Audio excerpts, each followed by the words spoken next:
Nunca o papel de líder foi tão importante para a sociedade. Seja na educação, na política, no esporte ou nas artes, sempre há aquela pessoa que se destaca e acaba se tornando referência para as nossas vidas. O escritor César Souza buscou inspiração em grandes personalidades e mostra que todos nós somos líderes. A questão é como exercer essa liderança todo dia, o dia todo. Vamos ver?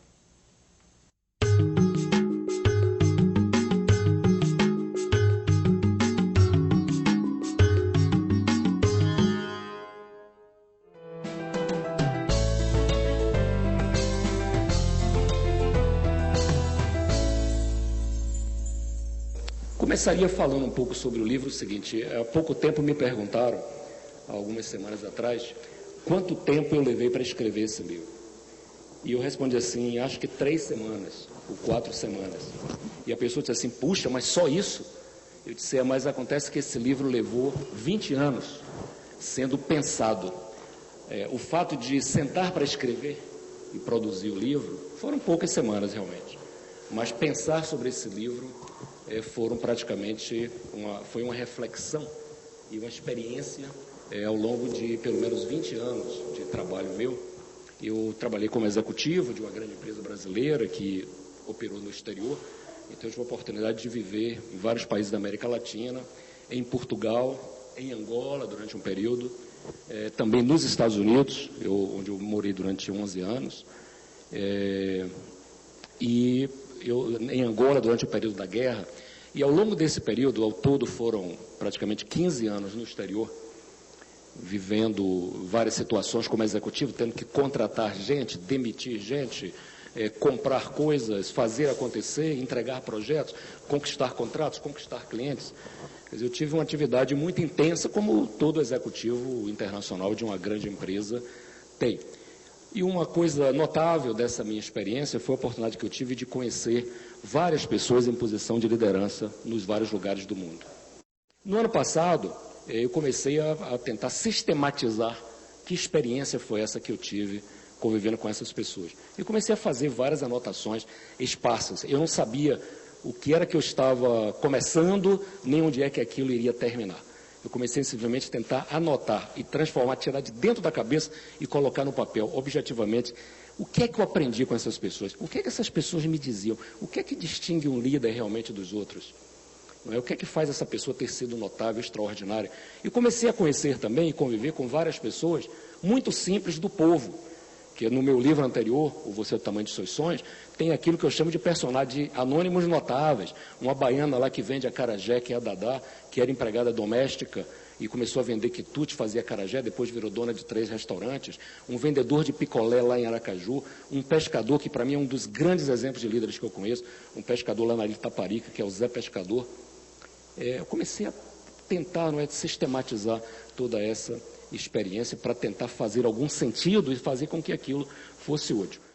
E comecei a colocar, quando eu comecei a escrever o livro, a propor algumas coisas. Não é? Primeiro, nós estamos formando líderes para uma realidade que já não existe mais. Né? E aí meu diálogo com os profissionais da área de recursos humanos começou a ser assim, gente, as nossas empresas estão gastando uma fortuna em programa de treinamento de líderes para uma realidade que já não existe mais. Isso aqui que vocês estão fazendo já acabou. Não adianta formar um líder com esses atributos, porque esses atributos já não funcionam mais. Isso era bom na era industrial, na era da chaminé. Hoje, na era de serviços, já não funciona tanto. E comecei a perceber outras coisas assim. Puxa, está quase todos os livros sobre liderança aqui escritos, dizendo que o líder é aquele privilegiado. É uma coisa de uns poucos privilegiados, bem dotados, bem informados. É uma coisa daqueles visionários. O que fala sobre liderança aqui é sobre uma minoria de visionários. E será que liderança é ser visionário, é ser privilegiado? É uma visão muito elitista da liderança que eu encontrei na maioria dos livros. Isso não corresponde à minha realidade. Tem um outro ponto marcante sobre isso. A maioria dos livros, a grande maioria, trata a liderança como se fosse um fenômeno masculino, como se fosse uma coisa de homens. Desses 250, a grande maioria escrito por homens.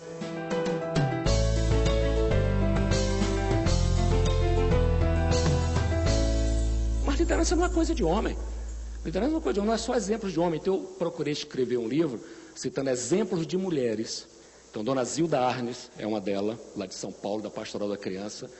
Tem com ela 262 mil voluntárias, fazendo o bem para mais de 2 milhões de crianças carentes, em populações carentes. Um caso extraordinário. Como é que uma mulher lidera 262 mil voluntários sem pagar para essas pessoas? Sem ser chefe, sem ser nada? Não é?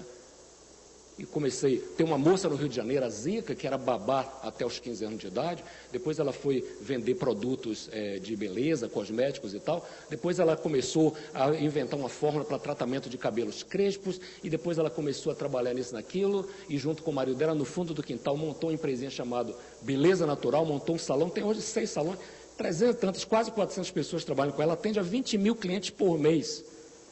Essa moça que era babá até poucos anos atrás. Grande líder.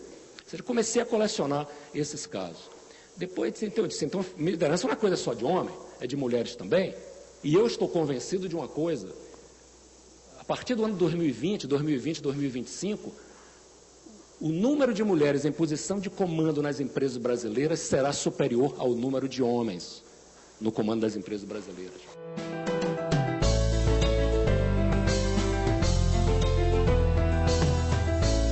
O que acontece? Na era industrial, você precisava de força bruta, força física. A era da chaminé, das indústrias, você fabricava produtos, era um mundo masculino. As mulheres tinham posição subalterna. Eram assistentes, auxiliares, secretários e assim por diante. Essa era industrial está chegando ao fim, nós estamos vivendo uma era de serviços. Nessa era de serviços, o que importa é a interação, é o relacionamento, é a comunicabilidade, é a capacidade de negociação, é a capacidade de fazer várias coisas ao mesmo tempo. E eu pergunto assim, quem tem mais capacidade de fazer várias coisas ao mesmo tempo, o homem ou a mulher? Quem tem, gente? A mulher. E eu até ouvi umas vozes masculinas deles também, meio tímidos, mas verdade. Não é? Sabe fazer várias coisas ao mesmo tempo. Cuida de filho, cuida de escola, faz isso, faz aquilo, cuida também do marido, cuida disso. O homem normalmente faz uma coisa de cada vez. Não é? E o mundo que a gente está vendo hoje aí precisa muito mais de pessoas que sejam polivalentes, que façam muitas coisas ao mesmo tempo. E eu vejo muitas empresas treinando homens em qualificações que as mulheres já têm naturalmente. E não é por acaso que as mulheres estão galgando posições cada vez crescentes no mundo gerencial e corporativo e político também.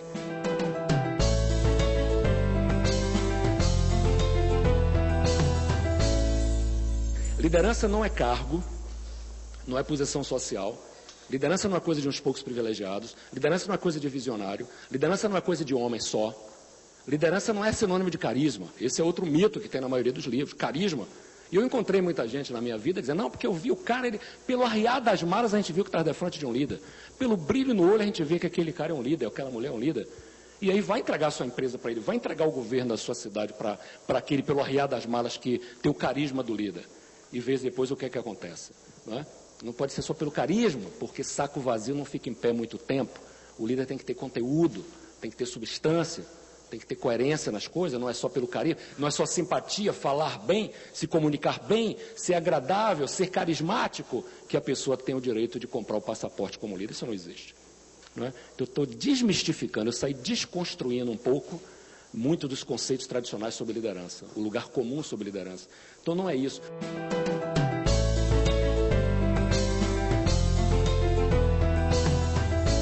E liderança não é só coisa de engravatado, de executivo, daquele que está, do político, que em determinados momentos, que se sobrepõe. A liderança ela acontece no dia a dia. A liderança acontece em todos os momentos da vida, todos os que estão aqui. Nesse auditório, eu estou bastante feliz de ver bastante gente aqui hoje, surpreso também, agradavelmente surpreso. Todos que estão aqui, todos vocês são líderes. Em algum momento da vida de vocês, são líderes. Quando a gente está em casa, ajudando um familiar nosso, um parente, a enfrentar uma situação difícil, nós estamos exercendo liderança. Quando a gente ajuda alguém a atravessar uma rua, a gente está exercendo a liderança. A gente para o trânsito, a gente conduz alguém. O motorista de táxi que me trouxe ontem do aeroporto para o hotel onde eu estou hospedado, eu queria vir por um determinado caminho, ele fez, não, porque ali está isso e aquilo, e nós vamos por aqui. Ele me trouxe por outro caminho. Quem liderou aquele momento? Quem liderou aquele momento dentro daquele táxi? Fui eu, expert liderança, ou foi a pessoa que estava me conduzindo? O Papa viajou domingo de volta para Roma, dentro daquele avião, quem era o líder? Naquele momento estava acontecendo ali. Apesar de ser um líder de 1 bilhão de católicos, mas o líder naquela viagem é uma outra pessoa, em algum momento. Então tem uma criança ali, meus 2 filhos estão ali, estão influenciando os coleguinhas dele numa viagem de férias, naquele momento estão exercendo liderança. Se eu estou dentro de um clube influenciando ou tentando vender a ideia de um livro para as pessoas lerem, naquele momento eu estou exercendo liderança, porque liderança é a arte de influenciar outras pessoas. Né?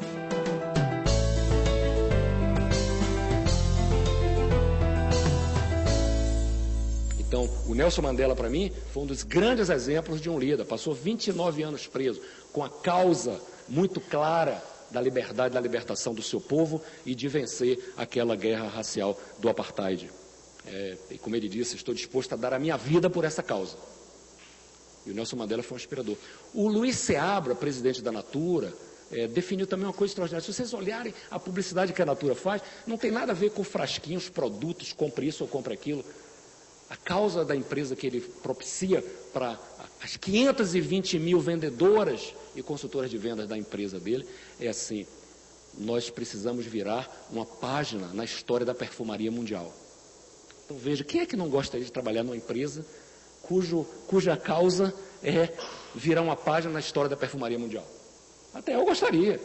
Porque todo mundo sente orgulho do negócio desse. Eu estou trabalhando num negócio que é nobre, que transcende. Eu não estou falando de troca de emprego por salário, não estou falando daquela coisa de 5% a mais ou 3% a menos.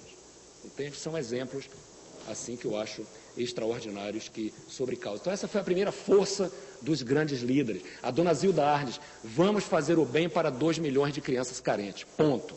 Essa é a causa dela. Ela não sai, vou montar uma ONG, vou fazer isso, vou dar vacina, vou combater isso, vou fazer aquilo. Ela tem uma causa muito clara. E é por isso que ela é benquista, por isso que 262 mil voluntários dão a vida também pela causa dela, para fazer o bem. Então, para mim, essa foi a primeira força dos grandes líderes. O líder oferece uma causa, não apenas empregos, tarefas ou metas. Segundo, o líder, esse líder que eu estou falando, ou essa líder, forma outros líderes, não apenas seguidores. Eu acho que isso diferencia. Eu conheço alguns líderes ou alguns chefes, como você colocou, que quer só treinado para melhorar seu relacionamento com seus subordinados. Ou seja, como eu sou um chefe melhor e você me relaciona melhor para obter o máximo de vocês, como subordinados. Esses líderes diferenciados formam outros líderes, não apenas seguidores.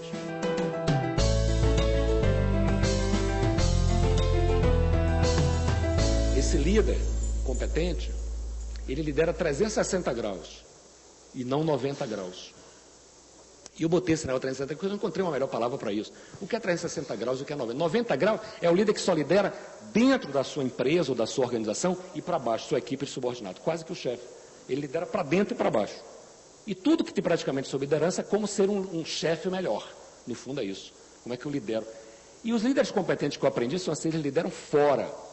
Eles lideram clientes. Eles lideram fornecedores, eles lideram líderes comunitários, eles lideram formadores de opinião, eles lideram onde as coisas de fato acontecem, não apenas dentro das suas paredes, da sua empresa, da sua organização. Jorge Gerdau é um excelente exemplo disso. Criou o Movimento Brasil Competitivo, o Programa Nacional de Qualidade, influencia. Jorge Gerdau ajudou a Santa Casa da Misericórdia no Rio Grande do Sul, que levava 36 horas para atender uma pessoa quando chegasse lá, né, para se registrar, para ser atendido, e agora é em 18 minutos. Está aí um indicador extraordinário, usando a competência dele num negócio que nada tem a ver com a empresa dele, mas está tendo uma atuação comunitária lá fora, importante. Esse é um grande líder, lidera em vários sentidos, não apenas para dentro. Você essa miopia de ficar liderando só para baixo, né, e dentro de sua equipe de subordinados, isso não é liderança, isso é chefia. Liderança é quando você lidera lato sensu, onde quer que os fenômenos estejam ocorrendo que influenciam o seu negócio, a sua empresa, a sua comunidade. Quarta coisa, o grande líder, esse extraordinário, surpreende pelos resultados. Quando eu digo surpreende pelos resultados, não é apenas faz o combinado, ou bate a meta, ou faz aquilo que é esperado. Surpreende, sempre aparece alguma coisa inusitada. O caso da Zika, essa moça que eu falei no Rio de Janeiro, é um caso surpreende pelos resultados. Uma babá que alguns anos depois tem 20 mil clientes por mês e tem 400 pessoas que trabalham com ela. Está aí um exemplo de uma microempresária.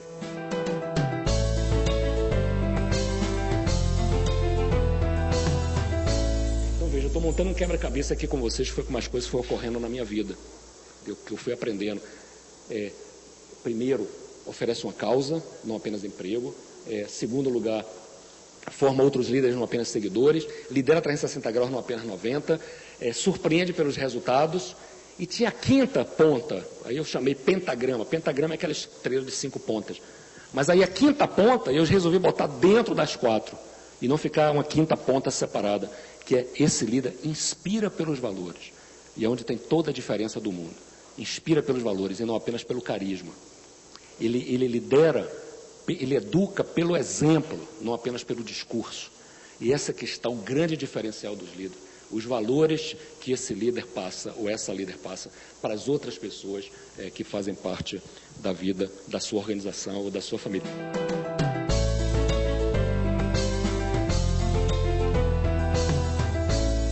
Eu acho que o líder, ele é integral, por isso que eu usei essa palavra integral, né? Integral de íntegro, de integridade, não só da ética, mas a integridade de ser inteiro. Integral, assim, não adianta você ser um líder competente apenas no trabalho, não é, na sua profissão, ser um grande executivo, ou ser uma grande médica, ou um grande advogado, e ter todas as outras situações da sua vida totalmente desparafusadas. Eu acho que esses líderes competentes que eu encontrei, encontraram um ponto de equilíbrio. Né? O sucesso está no equilíbrio. O sucesso não está em ser o melhor naquilo. O melhor hoje é ter um equilíbrio muito grande entre a vida profissional, a vida familiar, a vida pessoal, sua qualidade de vida, saúde, a vida comunitária. E muita gente esquece de ser cidadão, esquece de família, esquece da sua saúde, da sua qualidade de vida, esquece da sua vida espiritual e assim por diante, apenas em busca de uma causa. Aí não é causa, aí é obsessão. Entende? Só de uma dimensão. Eu acho que a complexidade do líder é exatamente essa capacidade que terá que ter de ser líder nas várias dimensões da sua vida. Né? Então essa é uma proposta muito clara que eu faço. Como a outra que acabou dando origem ao título do livro, que é essa ideia, né? Por que isso foi a última coisa que surgiu, o título, porque, como eu disse, ia ser o enigma da liderança, que eu fui montando um quebra-cabeça, tentando decifrar um enigma, mas de repente, mas toda vez que fala em líder, qual é a primeira coisa que ocorre quando a gente fala em liderança? É o líder e os liderados. Se é líder, é porque tem outros, né? Eu disse, então um dia eu saí com esse saque assim, eu digo, antes de pretender liderar os outros, o indivíduo deve aprender a liderar a si próprio. Aí sim será um líder super competente. Antes de pretender liderar os outros, antes de ser o melhor chefe, o melhor líder dos outros que estão aqui, dos meus alunos, dos meus filhos, dos meus funcionários na minha empresa, do prédio se eu sou síndico, do hospital se eu sou o diretor ou o chefe daquela equipe de medicina, ou do escritório de advocacia, antes de eu ser um líder dos outros, eu preciso aprender a liderar a mim mesmo, a ser um líder bom para mim mesmo, a ter esse equilíbrio entre essa congruência dos meus valores com aquilo que eu professo, do exemplo, da minha integridade com a família, com minha vida espiritual, com minha vida de saúde, de qualidade de vida e assim por diante. Então isso foi que acabou dando origem ao você é o líder da sua vida.